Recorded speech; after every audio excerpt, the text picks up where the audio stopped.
नमस्कार दर्शकों, ऐसे न्यूज चैनल के इस खास कार्यक्रम में आप सभी का एक बार फिर से स्वागत है।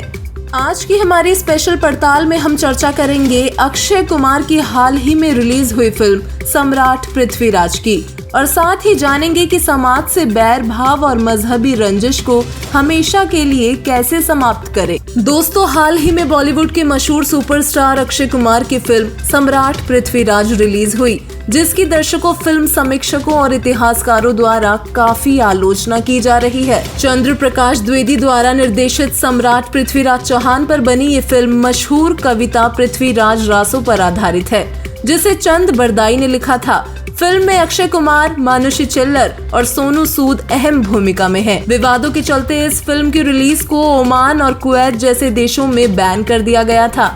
फिल्म सम्राट पृथ्वीराज पर काम शुरू करने से पहले फिल्म निर्माताओं ने इस विषय पर शोध करने में 1 दशक से अधिक समय लगाया है, लेकिन इसके बावजूद फिल्म में ऐतिहासिक तथ्यों के साथ की गई छेड़छाड़ को नजरअंदाज नहीं किया जा सकता। आइए जानते हैं सम्राट पृथ्वीराज फिल्म की कहानी के बारे में। अजमेर के राजा पृथ्वीराज को दिल्ली का राजा बनाया जाना उनके संबंधी और कन्नौज के राजा जयचंद को रास नहीं आता। यही नहीं, सम्राट पृथ्वीराज खुद से प्रेम करने वाली जयचंद की बेटी संयोगिता को भी स्वयंवर के मंडप से उठा लाते हैं। इससे अपमानित जयचंद तराइन के पहले युद्ध में पृथ्वीराज के हाथों शिकस्त हासिल कर चुके गजनी के सुल्तान मोहम्मद गोरी को पृथ्वीराज को धोखे से बंदी बनाकर उसे सौंप देने की चाल चलता है। सम्राट पृथ्वीराज और मोहम्मद गोरी की लड़ाई को लेकर कई कहानियां प्रचलित हैं, लेकिन इस फिल्म के मुताबिक सम्राट पृथ्वीराज मोहम्मद गोरी को सबक सिखाते हैं। अक्षय जैसे बड़े सितारों को देखने सिनेमा हॉल में उम्मीद से भी कम दर्शक पहुंचे। पृथ्वीराज चौहान की कहानी बयां करती फिल्म सम्राट पृथ्वीराज ने सभी को निराश किया है। कौन थे पृथ्वीराज चौहान? पृथ्वीराज तृतीय, जिन्हें आमतौर पर पृथ्वीराज चौहान कहा जाता है, चौहान वंश के राजा थे। उन्होंने वर्तमान उत्तर पश्चिमी भारत में पारंपरिक चौहान क्षेत्र सपाद लक्ष्य पर शासन किया। उन्होंने वर्तमान राजस्थान, हरियाणा, दिल्ली, पंजाब, मध्य प्रदेश और उत्तर प्रदेश के कुछ हिस्सों पर भी नियंत्रण किया। उनकी राजधानी अजय मेरू में स्थित थी। आइए जानते हैं फिल्म को लेकर क्या क्या विवाद उठ रहे हैं। फिल्म में पृथ्वीराज चौहान को राजपूत सम्राट बताने पर गुज्जर समाज सोशल मीडिया पर विरोध कर रहा है।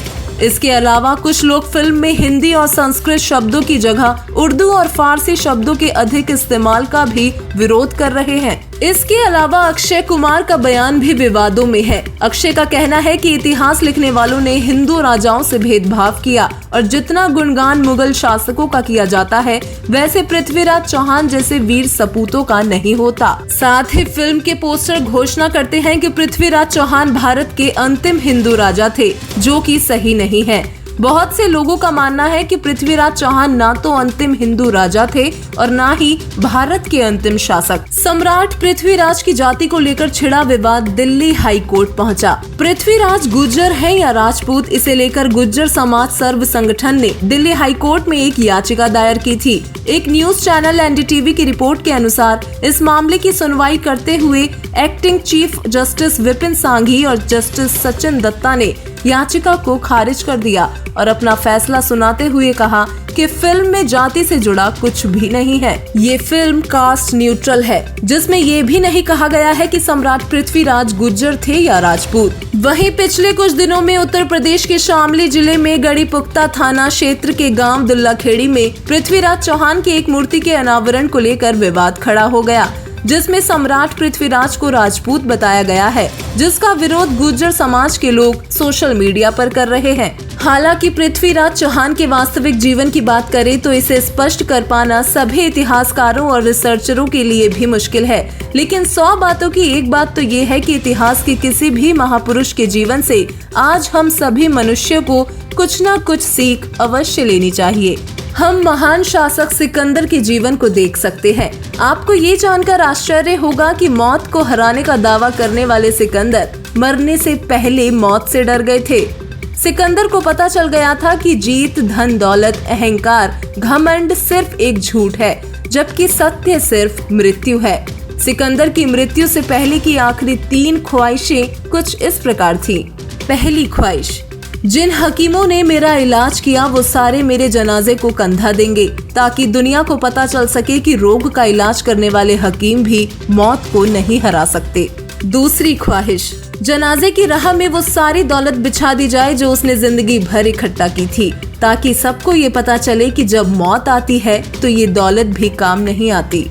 तीसरी ख्वाहिश, महान सिकंदर का जनाजा जब निकाला जाए तो उसकी दोनों हथेली बाहर की ओर लटकाई जाए, ताकि लोगों को पता चले कि इंसान धरती पर खाली हाथ आता है और खाली हाथ ही जाता है। जिस मृत्यु से सिकंदर डर गया और दूसरों को सीख दे गया, उसके विषय में पूर्ण परमात्मा कबीर साहिब जी ने कहा है, जिस मरने से जग डरे मेरे मन आनंद, कब मरी हूँ कब पावहूँ वो पूर्ण परमानंद।